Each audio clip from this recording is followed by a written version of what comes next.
JHK here for Sportskeeda, and I'm joined here today by UFC featherweight Jonathan Pearce. JSP, what's going on, man? What's up, man? Good, man. Let's get right into it. You know, after a 13-month layoff and a late replacement, you go into the octagon, you get your first win against Kai Kamaka. Where does 2020 rank personally in your fight career? Yeah, the pandemic was actually good for me because I hurt my shoulder and it kind of slowed down competition and allowed me to recover.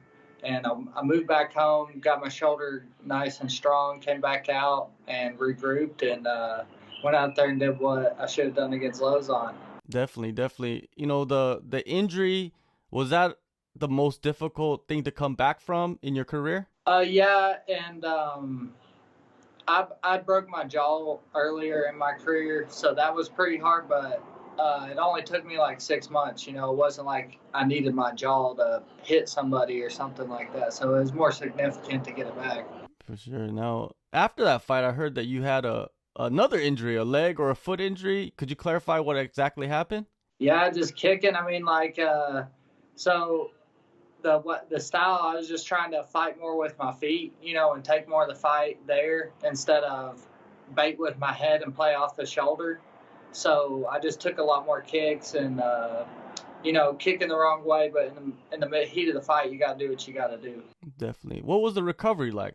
It wasn't that bad. Like I just had a hematoma and it strained my tendons, and they were like, hey, you got to take some time off or you're going to tear your tendons in your foot and you're going to have surgery. So I had to take a little bit of time off and get better and bounce right back in there. So you took the doctor's advice and you stayed off the foot? Yeah, as much as I could. They gave me a boot for about a month, and I would still do my weight conditioning and stuff like that, keep it light, but no hard sparring or anything or wrestling. That's good to hear, because usually fighters, they're the best at avoiding pain, or not avoiding pain, but just pushing it to the side, you know, and just moving forward. Yeah, you got to play it smart.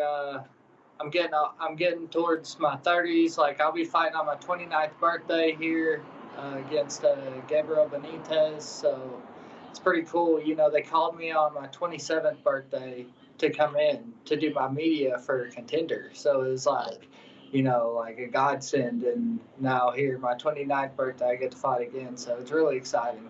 Yeah, that is very exciting, man. Birthdays are always good. Usually, it seems like a lot of guys, when they fight on their birthdays, they win. It's like a good luck charm.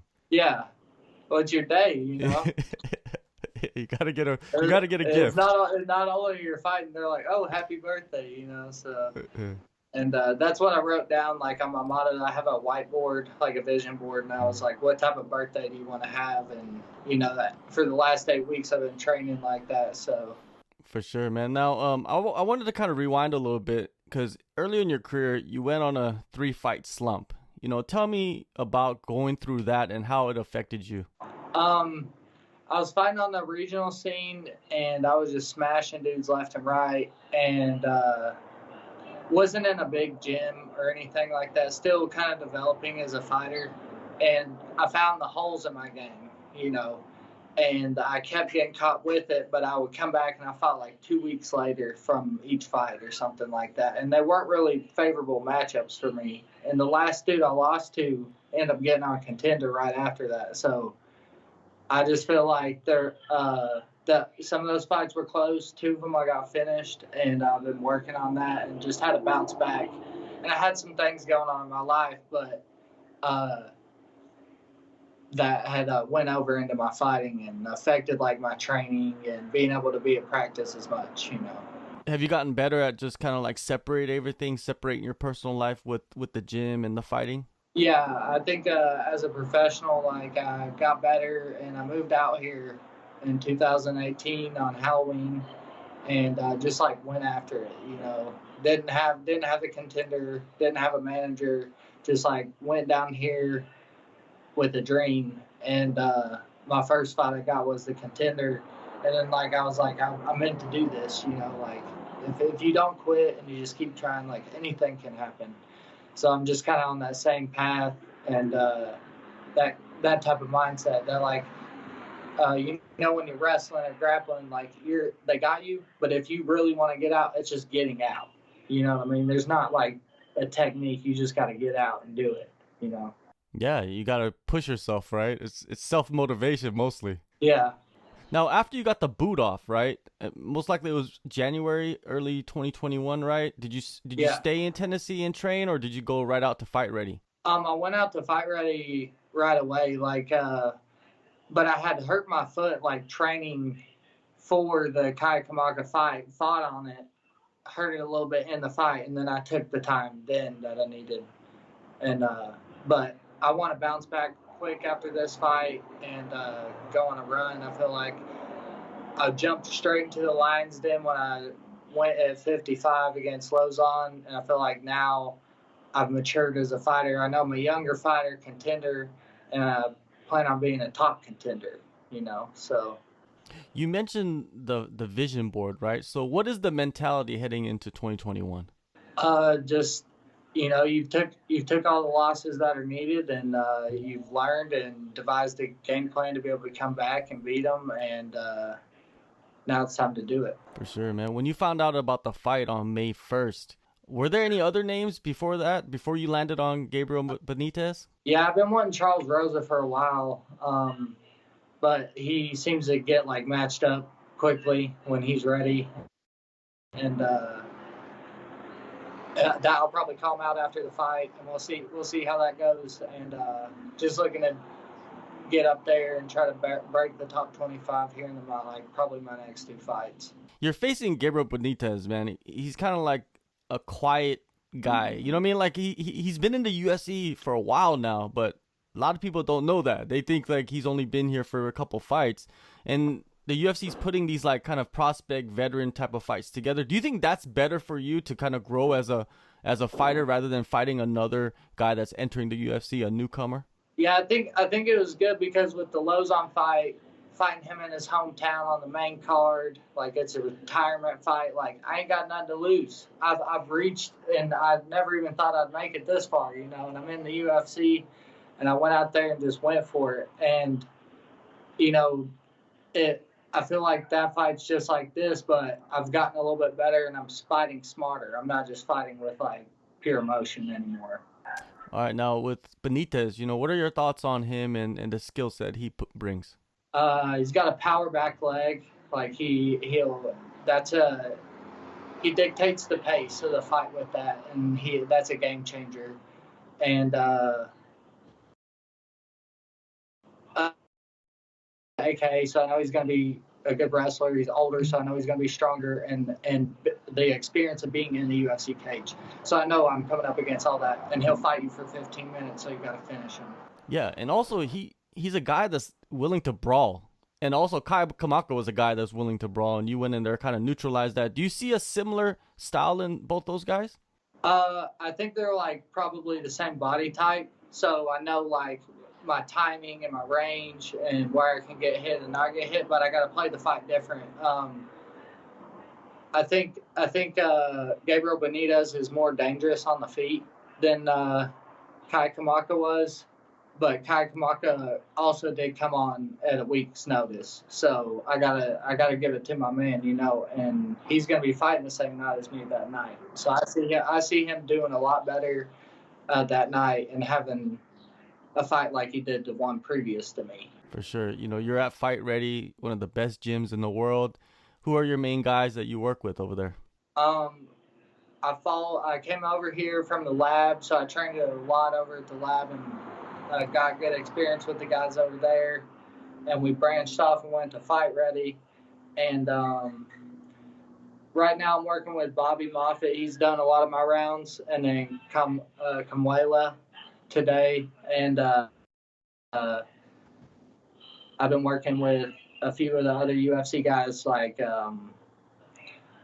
Hunter Azur's in there. He just fought. A lot of people had fights here recently. So right now, people are recovering and coming back.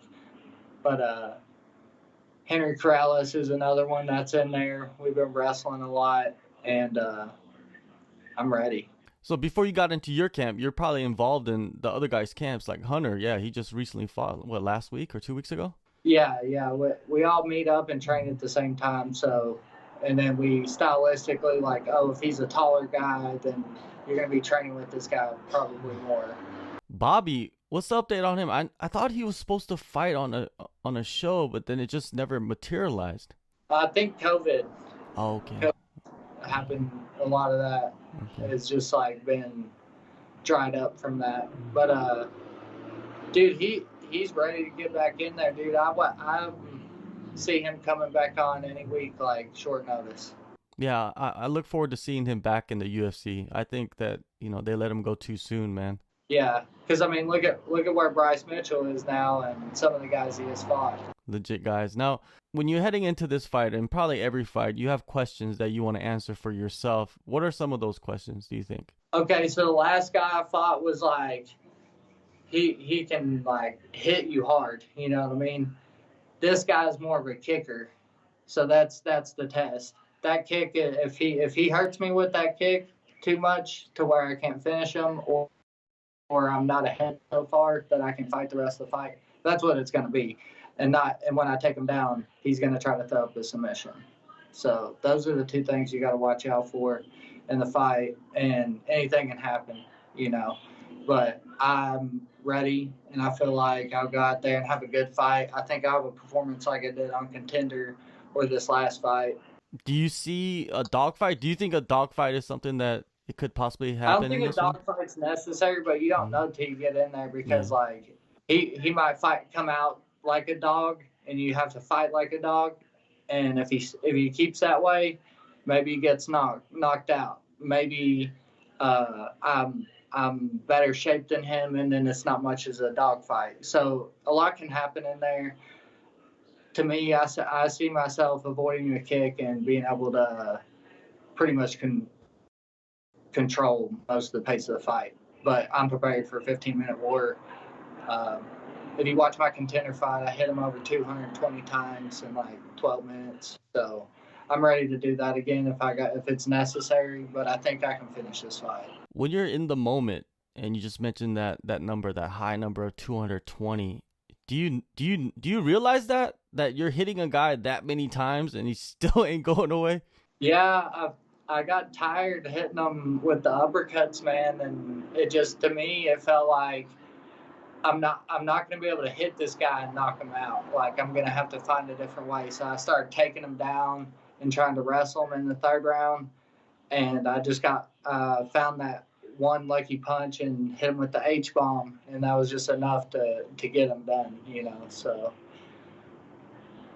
I don't really realize it, though. I don't really realize when I'm throwing 220 punches. I'm just kind of in the zone and enjoying the moment. I guess that's fight IQ, right? Usually if you don't have that advanced fight IQ, you might just continue and just gas yourself out. We've seen it happen many times. Yeah, so I think that is the advancement of, a fighter's skill set when they know that, like, hey, this guy's not going out the way that I want it to go out, so we got to switch up the game plan right in the middle of it and finish the fight.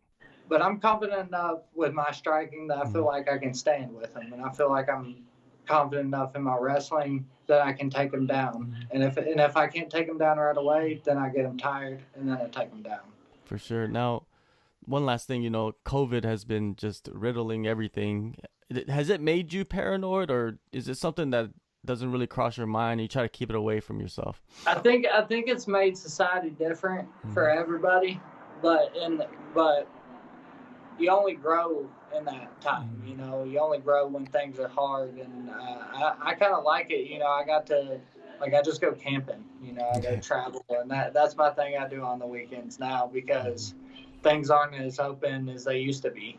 Definitely. But you for fishing? me, Fishing, hunting? Yeah, I like to fish and hunt. Okay. Awesome, man. I just got back into fishing. So it's because of COVID, basically. You can't really go out there and like train or anything for like a regular person like me. It's a little bit more difficult. Yeah. So fishing, you can just go out there by yourself anytime. That's awesome. What do you fish for? Bass. Bass? Yeah. That's awesome. Do you ever do fly fishing or anything like that? Nah, that's like a little bit too advanced for me. You know what I mean? I try to stick to the regular fishing. I've never tried fly fishing either. It looks awesome though. It looks like the coolest version of fishing, freshwater fishing at least. Yeah, they're like feeding the fish. Yeah. Yeah, man. It's awesome, man. Anyways, May 1st, man, you're back into the cage. You're going to try to go for your second UFC victory. Gabriel Benitez, Jonathan Pearce. Thank you so much, Jonathan, for the time, and good luck and all the best. Thank you, man.